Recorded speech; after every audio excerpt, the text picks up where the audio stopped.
When starting, you need to spam the delete key first so that the BIOS opens.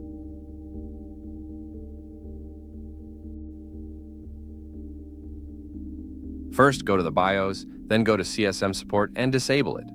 After that, restart your PC and go back into the BIOS.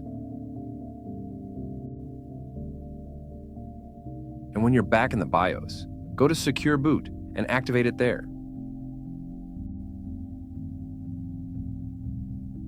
If it didn't work or you want to know how to activate TPM 2.0, please check the video shown here or go to the description and click the link. See you soon.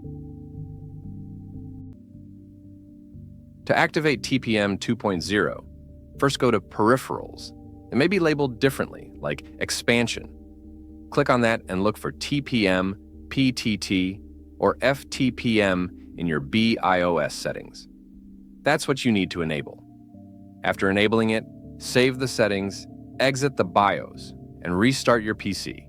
If it didn't work for you, let me know in the comments, and I'll try to help you. If you want to know how to activate Secure Boot, click on this video or check the description and click the link. See you there.